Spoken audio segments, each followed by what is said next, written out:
Hey y'all, Tracy here with Just Dig It Farms, and Jaclyn and I are traveling boots today, right? Yes. Or this whole weekend. Yeah. This whole weekend. We are on the road this weekend. We're coming on over to Lauren at Cattywampus. They do a farmer's market every Saturday to sell their goat's milk soaps and products. So we decided to come hang out with her at the market and spend the evening with her. And probably in the morning too a little bit.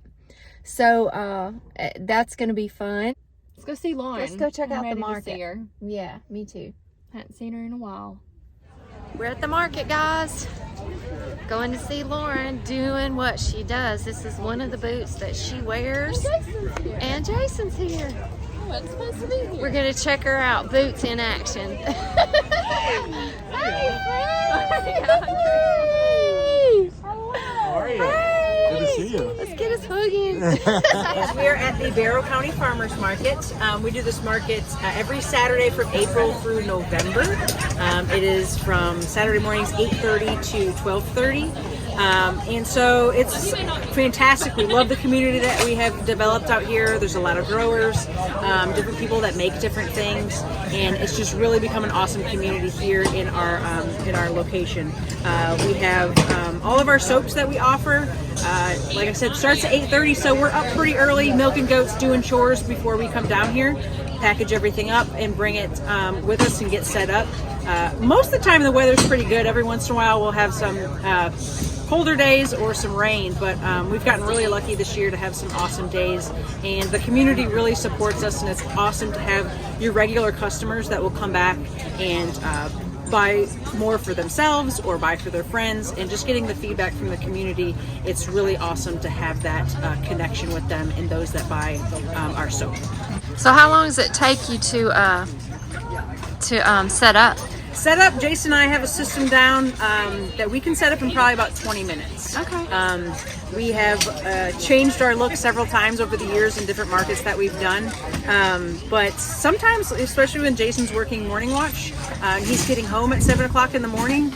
I'm set to do markets by myself. So everything is so that I can carry it, I can tote it, I can drag it all somewhere by myself. So it's actually a pretty user-friendly system that we have for getting that done. But yes, we have streamlined it a lot over the years. Sunday best, do you like that one? And a citrus sage and the she dragon. Which one did you want? The she dragon? Okay.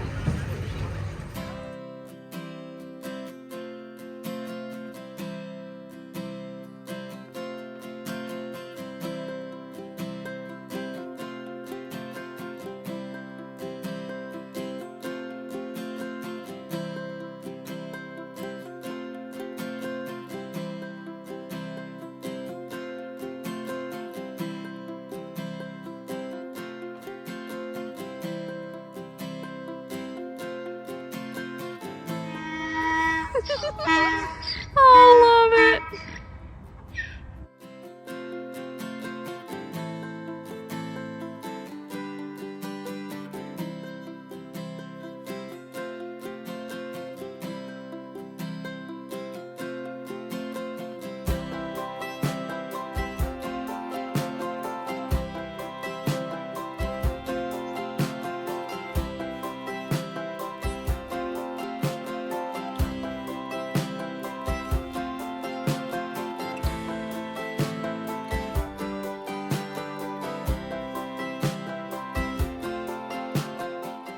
Hey y'all, Tracy here with Just Dig It Farms, and I'm at Cattywampus Acres with Lauren Allen.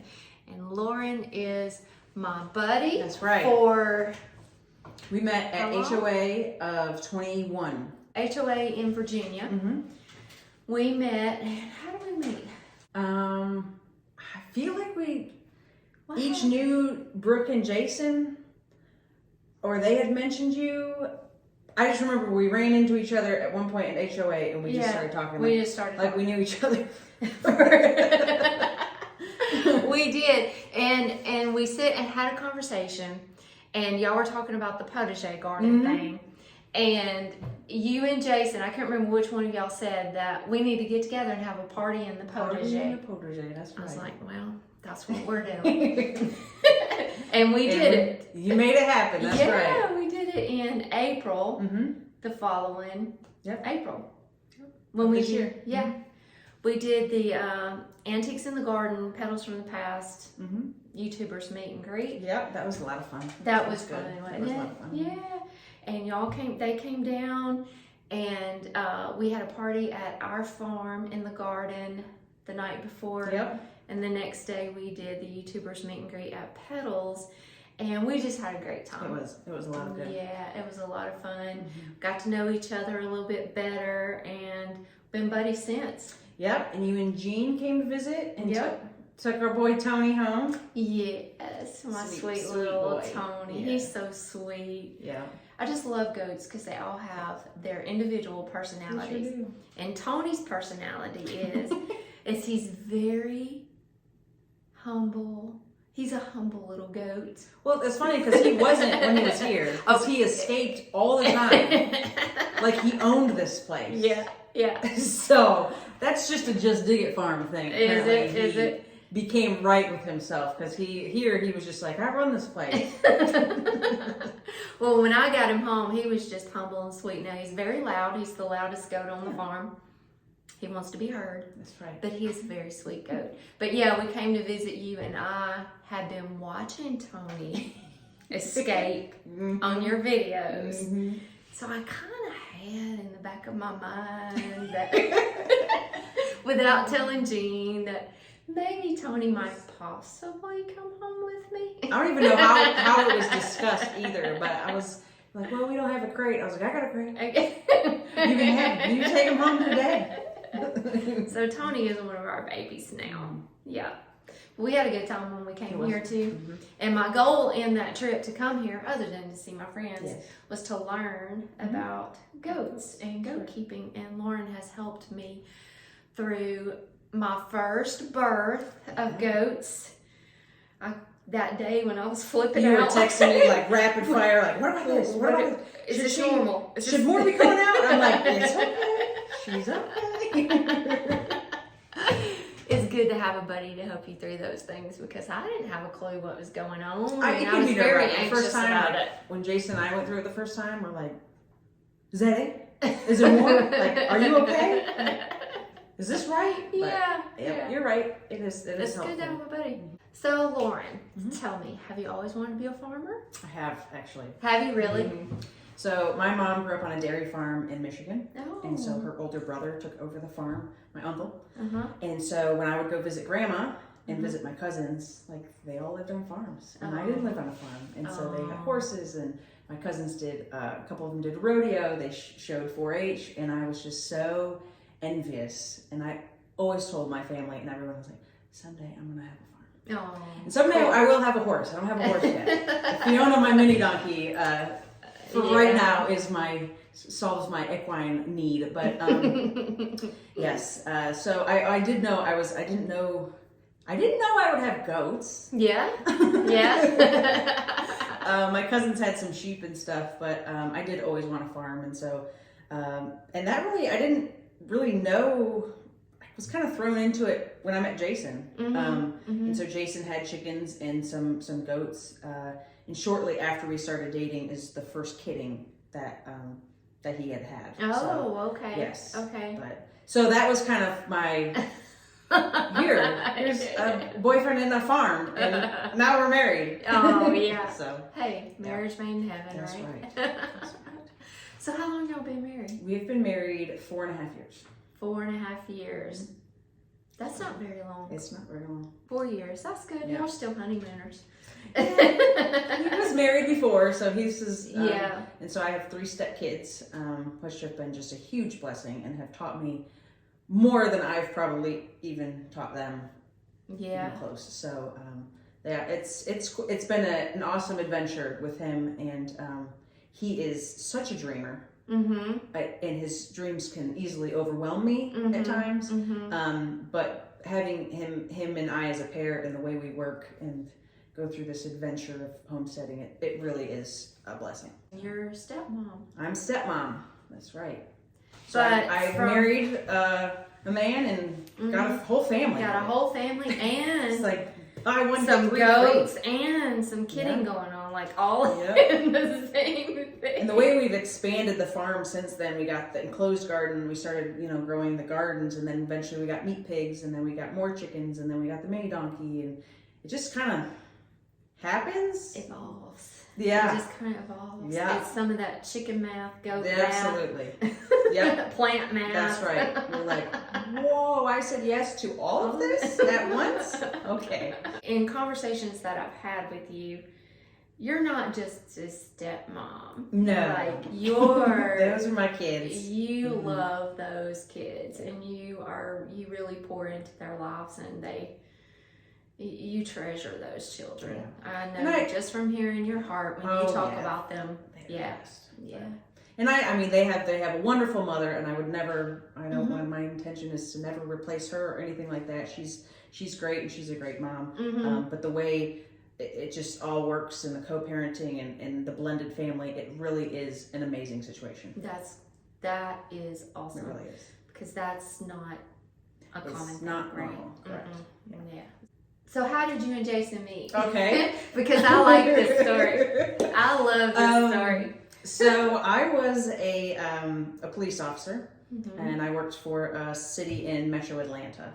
And so a coworker of mine, Jason was his best man. And so Jason and him had worked together at his previous agency. And so I remember I would work with, this coworker, and he would tell me, he's like, I got a friend, he's like, but he's got 3 kids. I was like,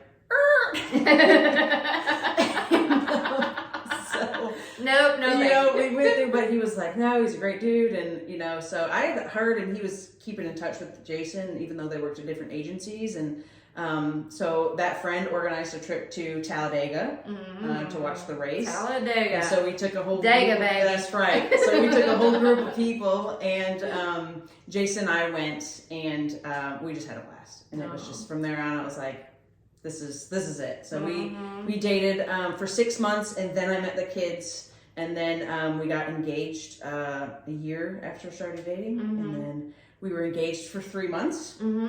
Because what are we waiting for? Yeah. And if you know, you know. And then here we are. So okay, so tell me about the proposal. Okay, all right. The proposal. So I was working at the agency, and I was in the criminal investigations division. So I was a detective. So my normal day was I wore business casual and went to my cubicle, and I investigated cases and looked at video and listened to phone calls and yada yada. And so I just went to work like a normal day one day, and I'm in my cubicle, and a coworker comes over. He's like, the road just brought in a burglar perp. So for those that don't speak cop, a perp is a perpetrator, someone who is ever committed or suspected of having committed a crime. And so he's like, the road just brought in a burglar perp. We need to interview him. And so me, being the type A person that I am, I was like, well, where was he found? What reasonable suspicion do we have on him? Do we have any probable cause? And I was asking way too many questions for him. And he's like, let's go. And I was like, you can't just let's go this. And so he's like, let's go. So he was actually my mentoring detective. He was a senior detective. And so I was like, oh, fine. Like, you trained me, whatever, dude. Yeah. And so then there's an observation room in between the 2 interview rooms. And so I peek into the cameras that are filming that observation room, and I see some guy sitting at the table with his head down. Right. Like his hands in and head down on the table. And my first observation is that he's sitting in the rolly chair. So there's 2 stationary chairs, or 1 stationary chair at the table. And then there's a rolly chair. And perps do not go in rolly chairs. Detectives go in rolly chairs. Because when they can roll, it's part of interviewing, is that they can release some of their anxiety if they're in a chair that rolls. And if you're interviewing someone, you want them to be... psychology. Yes, you want to see different signs and not allow them to release certain anxieties and stuff like that. Anyways. Very cool. So I see he's in the rolly chair, so I'm already mad. I'm mad you forced me out of my cubicle and told me to go interview this dude with no information, and I'm mad this dude's in the rolly chair. So I go and grab a separate rolly chair for the other detective, because we're both going to go in here, and I'm going to kick this dude out of this chair. So I open the door to the interview room, and I was like, hey, sir, how you doing? I was like, do me a favor and hop up out of that chair, and I have this chair right here for you. And he has some smart Alec remark. And I was like, oh, it's gonna be the now second I'm really interview. mad. Is this second interview? Okay, all right. And I said, no, come on, why don't you get up out of that chair? I got a chair right over here for you. And well, I'll be danged if that burglar didn't stand up, turn around, get down on one knee, and present me with a ring. So I was shocked. There Jason was wearing some like torn up shirt that he had to buy from the thrift store the day before. And I love that yeah, story. proposes to me, and all my coworkers were in on it. And one of the ladies, she had gotten a cake that said "sentenced to life" on it. Oh, So, and that I was love that. yes. I love he got that me. story. He got me good. He got you I good. enjoyed farming. I enjoy doing what we do here, but it would not be possible to be done without Lauren. Lauren makes a lot of this happen. She is definitely she is the keeper of our finances. She keeps us grounded. When my dreams want to take us to the moon, which is improbable, Lauren is able to, keep things real, and that's what I love about her. One of the many things I love about her. She's just awesome she's a phenomenal mother. She's a phenomenal wife, and we couldn't do what we do here on the farm without Lauren. She does so much that it goes sort of unnoticed sometimes by a lot of people. I think a lot of people just think that I'm just here cranking out this farm work, and Lauren is actually the one that does a lot of this stuff around here, and it makes a huge difference. And like I said, I'd just be up what kind of creek if I didn't have Lauren. Yeah. But I love her, and she completes the farm, and she's like I said, amazing woman, amazing wife, and amazing mother. So you were a investigative detective?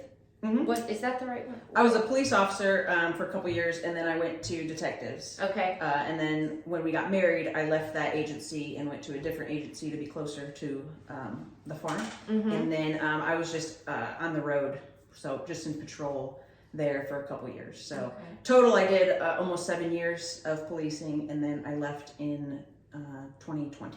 Okay. And you left to work on the farm full time, or to do something else? No, I actually left and worked at a local farm store as a butcher and the general manager for a year, which I learned a ton, and it was it served its purpose. It got me out of policing, and then I left there in November of 21, and now I work for a financial firm and do bookkeeping and payroll. Okay. So I've taken a lot of Yeah. from policing to butcher to bookkeeper. It's Hey, all right. So been a lot of- policing, yeah. you can handle your kids pretty well. They're really bad liars. They're really terrible liars. Yeah. Butchering, you can process your own meat, and that's Yeah. part of this homesteading life, That's right? true. Mm-hmm. And accounting and bookkeeping, you can run your business. That's right. It has all worked out well. It has worked out good, hasn't it? Mm-hmm. So how was butchering and processing? It was good. I was thankful for the people I met there and everything that I learned there. Mm-hmm. But it was an experience. It Yeah. definitely was. If you would have told me 10 years ago that at some point you're going to be a butcher, I'd be like, what are you talking about? Yeah, no, I'm not. But yeah, it was. So I ran the whole store, everything from cost analysis and scheduling of employees and stuff like that. Mhm. But I learned a lot. So Yeah, and a lot of skills that you can Right. use here, right? yeah, oh yeah, Because y'all process we do. a lot of your own meat here, right? Mm-hmm. You work full time I do. for the accounting and bookkeeping, so Mm-hmm. 40 hours a week, Yep. full time. Mm-hmm. And I know Jason is a detective, Police sergeant. police sergeant. Okay, and he's working night shift He now. is. So you probably have to manage a lot of the farm on your own, right? Yeah. It's he just went to night shift a couple months ago, Mm-hmm. and so it was a big. I mean, it's always a big shift when a schedule change like that happens. Yeah. But when there's an entire farm and business involved in it, it's Yeah. definitely different. Yeah. So because of his sleep schedule, I do more chores than before, because usually we would alternate days, Mhm. or if we were milking twice a day, we would each milk once a day. So that way, you know, if someone does morning, the other person does night. Right. So, you know, Right. gets burnt out. Right. So we would alternate days of chores. But when he goes to nights, his sleep schedule kind of ruins that because he needs to be sleeping in the morning when chores are getting done because he has to go to work at 6 p.m. or 6:30 p.m. that night.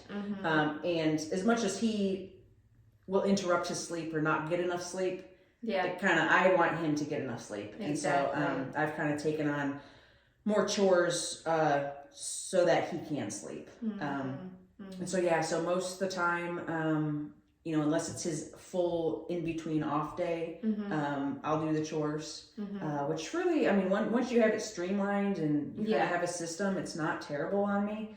Tell us a little bit about the farm. So we have laying hens, you know, like most homesteads. But That's where it starts. That's right. Jaclyn says it all starts with 3 chickens. It's the gateway drug to homestead, I promise. And so we've developed into pet-wise, we do have a mini donkey and a mini pig. And then we do have a rabbit. His sole purpose is fertilizer. Yes. But then we have chickens in a couple different places, just kind of separated based on, you know, roosters or age and stuff like that. And we have some silkies out back that are Elleries. But our bread and butter, what we really do most is the goats. And so we have American La Manchas, which are a full-size breed, and then we have Nigerian dwarfs. And then we have one mini mancha. So Laurel is, Mr. Miyagi is a Nigerian, and he is dad, and then Veruca is a La Mancha, and she is mom. So Laurel, she is was born early this year in April. So she's not even a year old yet, but she's cute. So the goal is to get mini manchas over time, just because they're smaller, but they still have the milk production. They still have the milk production. But we enjoy both breeds. Like when we thought about, we started with Nigerian dwarfs, and when we thought about switching all the way to La Manchas, we're like, well, we like the Nigerians too much. We don't want to get rid of them, and but we really enjoy the La Manchas as well. So that is so. That's what we have as far as animals, and then you know, a couple barn cats, and I do have a chinchilla inside. Unfortunately, we are dogless currently. Both of our old dogs have to be put down this year. It's been a rough year, but I miss it. I feel like every farm should have a dog, and I miss one. But someday, probably next year, we might get another one. But so we milk goats. We vary from, usually we start milking twice a day, but if we're milk sharing, we will, milk sharing being their baby gets some milk and we get some milk. So that way we don't have to bottle feed regularly, which is way more convenient for us. Because then you're not, you know, chores take significantly longer when you're bottle feeding because you have to warm up a bottle, go feed the babies, clean out the bottle, all of that stuff. Yes. And it has its advantages. It does. And it has its disadvantages. Milking a baby goat is not the worst thing in the world. Yeah. I loved it. It is. And they're adorable. But it's a commitment. And so sweet. It's a commitment. Yes. Like you have to be there. You're not going anywhere for a while. Yeah. It makes vacations harder. And so when we can, you know, and that's the other thing is if we ever want to leave the farm, like, we can just let mom be on, the baby can be on mom the whole time. So that's kind of the advantages of it. But then there will be a time when we wean and then we are the sole milk takers. So they do need to be on a regular schedule and be milked. And so currently we are hand milking just because our pump is broken. But normally we do have a milk machine, which, I mean, can milk a goat in 2 minutes. So it's extremely efficient to do and worth it if we have 5 goats. Now currently we only have 2 in milk and they're full size. And so they're super easy to do. But when we have 5 in milk, which we have had before, a machine makes morning chores way easier. But when we're in full milk like that, we are getting a lot of milk. And so that leads to, what do we do with all the milk? Exactly. And so we've experimented with, you know, I'll make yogurt in the Instant Pot. If you add a culture, you can make some buttermilk. I'll make, we've made chev. We've gotten pretty good at making a consistent chev. And then mozzarella, feta, we'll make feta. And so there's a few different things that we venture and make with the milk. And then we started making soap years ago. And from there, we made more soap. And then we made some more soap. And now we make a lot of soap. So and you make a really good soap. What inspired y'all to make soap? Like, why did you go down this path? What brought you here? An abundance of goat milk. That's what it started with. It started with an abundance of goat milk. Yeah. Yeah, we had so much milk. We were milking, at the time we just had the Nigerian dwarfs, and we were milking so much, and we were milking twice a day, and we were getting so much milk. And yeah, we made some chèvre and stuff like that, some cheeses, and we would drink some, but ultimately it was like at some point we got to have an outlet. I think we were actually just giving it away to friends, using it. Yeah, my mom would take it, we'd give it as gifts, and then we had this in Auburn, there was this teeny tiny farmer's market. There was like 3 of us there, and our friend we met her there, and she was trying to get it started because they grow a market garden. And we'd never been in a farmer's market before. No, and it was like, in hindsight, it was not a fail because it helped us grow and the connections we made just from that little thing, but Yeah. we were excited if we sold like 2 bars of soap. Yeah, I mean, there'd be we were, 5 it was a big customers deal. for being out there for a couple hours. And so, but we would take the goats, like the kids, we would have a little pen, and so, you know, the kids, the human kids would love seeing the goat kids and stuff like that. And then, the connections we made from that. And, Full circle. Then, so yeah, we would sell that, but it was like very small scale. I mean, our loaves were like an 8-inch, you know, mold, and so you'd only get, you know, a few bars out of it. And, you know, we'd make it as gifts, and then my mom's friends were like, well, we want to buy it from you because, you know, they want to compensate you for what you're doing. And so then it was just kind of like, well, we need more soap, and then we need more soap, and then we need more soap. I think too, when we started having people that we were either giving it to or selling it to, and they were coming back and be like, hey, I've dealt with rosacea, I've dealt with psoriasis or eczema, and your soap is making a huge difference. Wow. That's when it really was inspiring to just say, hey, you know, we need to do this. And every time we have a customer come back and they're like, they show us like their elbows or, you know, behind their ears or something like that, and their skin issues are going away, and they're like, the only thing I've changed is your soap. That's incredible. And to me, I think that's awesome. It's funny when we have customers who are like, now that I use, you know, I only use natural soap, and they're like, and I can't go back. And I'm like, you really can't. And I was like, and then, but have you tried our soap? It's better than that. But it is like once you start using it and you see the benefits of it, you really just can't go back. You can tell a big difference in your skin. Yeah, you really can. So that's kind of what we do. And Jason, you know, being that he is on nights, that frees him up during the day because he doesn't sleep very long. And he's, you know, he can crank out soap during the day, and after chores have been done. Yeah. So he can work on, you know, the business and, you know, ship orders and stuff like that. So it has its advantages, night shift does. As a farmer, as a homesteader, there's so many different things that we have to do to make everything operate and keep going. And whether night shift, a day shift, you just figure it out. Yeah. I mean, you just figure out your system and what works best for you and your farm and your family, right? Yeah. What helps you to be able to maintain and operate all this efficiently? Like, do you have some systems in place? Because I need some wisdom. So I would say a lot of homesteaders, especially us, I feel like things are driven by necessity. Like some of it's last minute necessity. Like we need the structure built this weekend because something happened. Yeah. Or we have waited till the last minute and now we have piglets born and they need somewhere to go. Like, so I will say necessity drives a lot of things. But as far as systems, you know, it just kind of depends on what it is. You know, Jason and I each have very different roles. He makes all of the soap. Okay. I started off and started making soap in the beginning, and then he took it over completely. And so he makes, every bar of soap is made by Jason. Okay.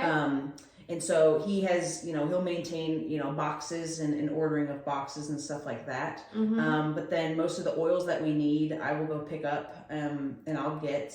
And then, you know, I'll do the finances of the business. And I'll maintain all of that stuff and records and sales tax and all of that stuff. So you have to have a good teammate, and it makes everything so much better. But as far as like getting everything done, you really figure out what streamlines. Like, this sounds simple and kind of obvious, but automatic waterers. Yeah. Like, if you can automate stuff on your farm, it's game changer, life saving. Like. So you're not hauling 5-gallon buckets to fill up waters. And so when you just get kind of things like that in place, and when we're in a growing season, things are even different because in the summer, like, you know, when things are full throttle, like produce is up, you know, coming out your eyeballs. Yeah. It's really, it just takes discipline. Yeah. It's really what it is. And so, you know, we'll have different, you know, or if Jason's going to go pick a bunch of tomatoes, well, he needs to cover that with me first, because I might be the one canning or freezing. Yeah. And if it doesn't fit into my schedule, like, well, let's pick those tomorrow instead. Right. But yeah, so the system is have a good teammate, but also just kind of like what is the next need for us? Is that kind of what it is? And so we'll kind of notice something of, you know, oh, it's going to frost in 3 days. Yeah. Somebody better pick the loofah, you know, or something like that. So it's just kind of, and I feel like as you get experience in homesteading, things just, because I remember you just kind of learn a pattern over an annual year. So I remember when we first started growing food, I was like, well, when the heck do you plant that? And we were always off. We were always behind, off, or we're planting something. We're like, you don't plant Brussels sprouts in June. What are you talking about? Like, and so as you learn, you're like, okay, it's Halloween, garlic goes in the ground. Oh, it's, you know, Valentine's Day, potatoes go in the ground, things like that. And so you learn these different things, and so you just kind of have an internal clock as you learn these things and you do them. That it kind of helps you get through it. But I will say, like, so Jason, I mentioned he's a dreamer, but like Jason is not afraid of failure. Like he can, like, and I am. Yeah. I was just saying, like, I am. Like, when I started making soap, I was just terrified to do it because I was like, oh, this is going to be a waste of time. It's going to be a waste of money. It's not going to work. And I was like, what if it's not? And then he goes, okay, what if it's a waste? Yeah. And so it was kind of like an epiphany to me. I was like, oh, well, it makes me nauseous if it's a failure. And he goes, who cares? He's like, you either learn something from it or you don't, and you know, and so what if it does succeed? Yeah. What if? So that and was it kind is of succeeding, isn't it? It's but doing really well. As far as like growing, you know, I'm like, well, we're a month late. He's like, okay, put it in the ground. Put it in What's the the ground. worst thing? Let's see what happens. Sometimes your biggest surprises come in that. Yeah, it does. And your greatest lessons learned too. For sure. Who's your primary gardener? Gardening's my thing. We're gonna talk about gardening. So, if it comes to tilling and planting and seed starting, Jason. Okay. If it comes to maintaining, harvesting, and putting up food, me. Okay. So you do most of the food preservation. And you're doing a lot of that. Like, there is a freeze dryer right here. There is, I've been, you know, checking out your kitchen. So there's a freeze dryer right here. You've got cheese making in there. Right. We've got eggs on the counter. So you're making cheeses. You're processing your own meat, and you're canning and putting things up and preserving. And so you primarily take care of all that. Usually he's the front half and I'll be the second half of it. Okay. Very good. But I mean, we do schedule date nights of pruning tomatoes in the garden. Yeah. So those are the best dates. The date nights in the garden are my favorite. Well, you have Jean singing. I get serenaded. I bet you do. Our farm, Just to Get Farms, is not a farm where we're producing things to sell. Growing the food, the animals, the honey, even all of the things is for our own self-sustainability. And to provide food for us, to provide food for our family, and to hopefully someday provide an excess to help others in need. So that's like our big goal with the farm. Yeah. So what is your goal in producing your own food? Why do you even want to do that? The same as you, the self, sustainability, but it is so much healthier for you. I was reading a study and it said something about a tomato even 40 years ago had 45% more nutrients in it than a tomato grown today in the store. So just the amount of nutrients in store-bought fruits and vegetables is just not there. And so to grow it and get those, the nutrients that you really need, and also just the security of it. And I think kind of the most unspoken thing is it's really, really rewarding to have a plate where you grew something. Yeah. Even if it's like, you know, one tomato, just something that you put on there that you know, put some effort into. And I remember when we first started gardening and we had our first like rows of tomatoes in the enclosed garden, and Ellery and I went out there with our little basket, and we were always so excited if we could just fill up this little basket. Yeah. And she was probably 8 at the time.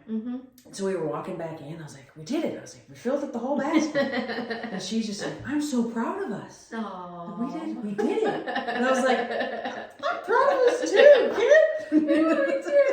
So it's to teach the kids, you know, that gnomes don't come fill up the grocery store and grow all the food. Like it has a place that it comes from, and you know, you need to put good things into your body. And then it kind of went from fruits and vegetables that, you know, we have, because we have an orchard as well, and then we wanted to incorporate some meat, and we just don't have the land for cattle. And so we do get beef from a farm locally, and then but pigs are homestead. You know, we can do that. And so we started with pigs, and we've done several meat pigs by now.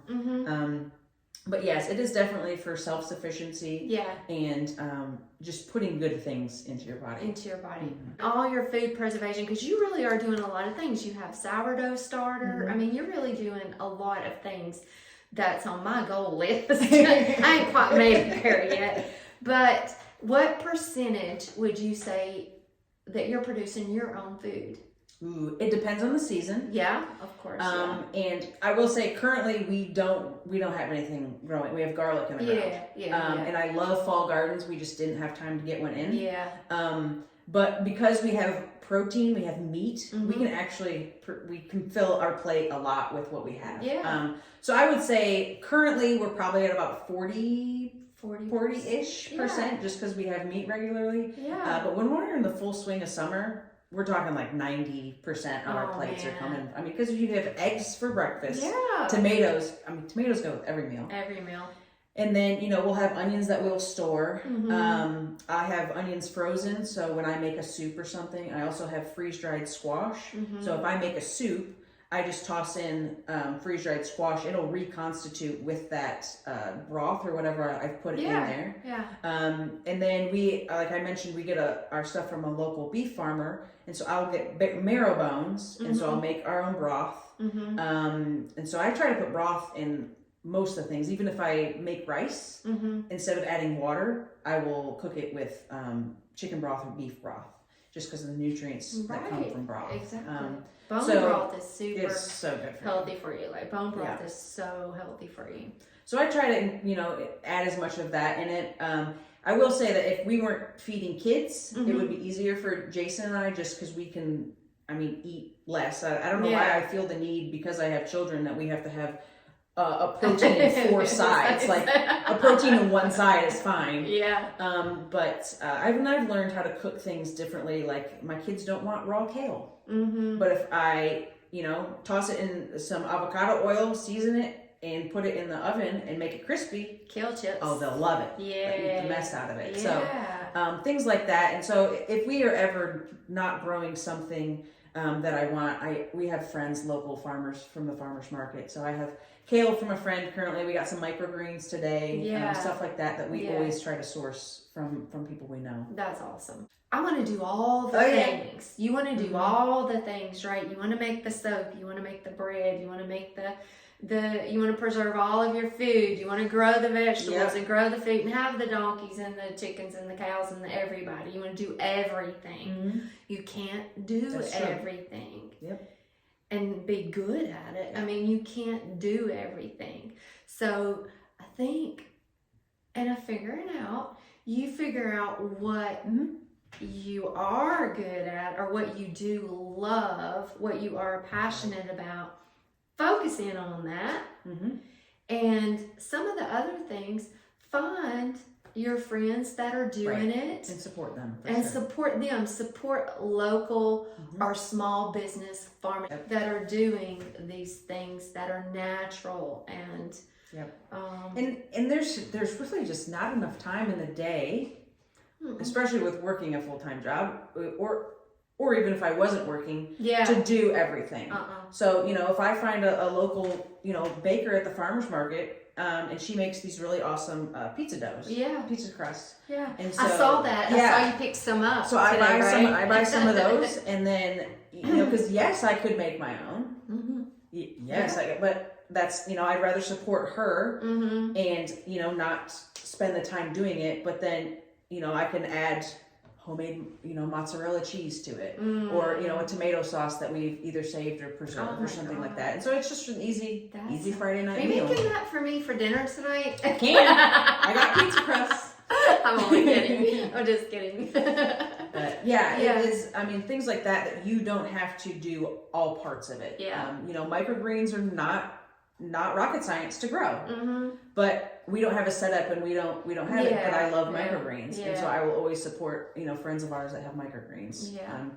So that I don't have to do it. Yeah, because we can't do everything. Right. Like, we just can't, even though we want to. That's right. Even though we want to. We just can't. Isn't it funny how, I mean, really, when we think about it as a woman, most of our life is all around the food. That's true. I mean, most of our life That's is true. all around the food. Mm-hmm. Either we're working a job to be able to go buy the food. Yeah. Yeah, or we're growing the food, preparing the food, Mm-hmm. planning the food, stocking the food. Right. I mean, everything. And then when you finally get the food prepared and a meal to the table with the family, just the beautiful thing that happens when a family is gathered at the table for a meal. As a homemaker, as a wife, as a mom, food brings people together, Yeah. and you want your family to come together. Yeah. So as a homesteader, I mean, that's our meeting our own needs and providing our food. And the freedom to be able to do that is huge. Mm-hmm. Because It especially is. we learned with the shortages the last couple of years, Mm-hmm. and kind of the panic it kind of spun people into. Mm-hmm. That's freedom from that worry to be able Yeah. to provide for yourself, and the freedom of terrible food, you know, terrible, toxic, awful tasting food from the store, you know, from that as well. So You wear a lot of boots. that's right. You wear a couple boots. Couple boots. A couple dozen maybe. A couple dozen boots. So in wearing all of the different boots that you wear, how do you best say that you manage it all? How are you managing all of this? Especially working full-time outside of the farm and the home. Like, that's a hard thing. There's a No, lot of that's a hard boundaries that thing. need to be set. Mm-hmm. And there's sacrifices that need to be made. Sometimes I need to get over the fact that my house is just a disaster. Like, that's just going to be what it's going to be. Yeah. Because the partnerships, the friendships that are made outside of this house at markets or different things don't care that my kitchen is a mess. No. And so there's things like that need to, you know, you just kind of gotta to get over. And so healthy boundaries is a good thing to have. And then, you know, obviously having a teammate that's helpful. And then support systems, a community and friends is definitely how to do it. But I plan, I overplan. Okay. So I will have a meal plan made for the following week. Anything, you know, that I'm trying to use or, you know, want to, you know, thaw from the freezer. I know what we're eating when, as a family. I know where everyone's schedules are, who's got appointments. Planning is my best friend. Okay. I love planning. Yeah. And so, you know what we do, we go to church every Sunday. We're part of a small group. We serve at church. So all of that gets put on the calendar, and your priorities make the calendar first. And so when you fill up your calendar with priorities, your important stuff gets done. Yeah. And I don't schedule dishes. So it's not really that important unless, like, it's, you know, after dinner or something. Like, I'm not going to stress. I try not to stress about things like that, because if it's not calendar worthy, then it's probably not a priority. So, you know, but family time, I mean, I will schedule family time. Like, kids are off work. We're going to have a movie night this Friday night. We're going to make personal pizzas, and we're going to, you know, whatever we're going to do. So stuff like that. Yeah, I love that. What are you guys dreaming for? Gotta have a dream. Always got to have a dream. Gotta pursue it. What are you guys dreaming for? What is the future of Okay. Cattywampus Acres? The future of Cattywampus Acres includes a lot more soap. So we want to expand our business and really continue to grow in sales of soap, which in turn creates more goats. And so that's really kind of where we see ourselves going. We want to maintain the self-sufficiency food-wise in growing for ourselves and kind of preserving for ourselves. But as a wife, and I would love to see my husband leave policing, just for safety and for family time. And if we, you know, it's our prayer that this business will grow enough that will allow him to come home. Yeah. Just for, you know, not only his safety, but he's been doing it for 16 years. And so he's just ready for a change. So if this would allow him the freedom of coming home and running a business, I think that would bring a lot of peace to me. Yeah. So that's kind of where we're trying to drive this. And he is a dreamer, but he also works extremely hard to reach his dreams. And so I just am here to support him and kind of what he, you know, the exit plan of that. But yes, to continue to grow our business. We do intend to move eventually. Yeah. So we will probably move once our youngest graduates high school. Yeah. And so we would just want more land and to be further out. We have 5 acres, but the way that it's developing around us, we do see ourselves moving further away. And more land. Yeah, more land. Jason wants at least 20 acres, but you know, we'll see. It's all in you know, the Lord's time and what it leads to us. But I would also like to be within an hour of my parents, who are there further north in Georgia. So yeah, we have different plans like that. And of course, I will get a horse because it's always been my dream to have a horse. And so yep, we have. That's the plans. That's the future of Cattywampus Acres. Awesome. Well, I wish you guys the very, very, very best. Yep. And I am praying for you guys and believing that God is going to tremendously bless your business, Thank you. bless your farm, and bless your family, and your dreams are going to come true. Thank you. And you're going to get a horse. Well, thank you, Tracy. I appreciate it. Yes. Thanks for talking with us, for chatting with us. Thank you. And this is actually going to be a 2-part video. We get 2 days together. So we will be back tomorrow morning. That's right. To milk goats. Bright and early. Chores are waiting. I'm going to wear my dirty boots tomorrow. I'm going to wear my poop scooters tomorrow so I can get in there and help you do some chores in the morning. Awesome. All right. Great. Very cool. Thank you.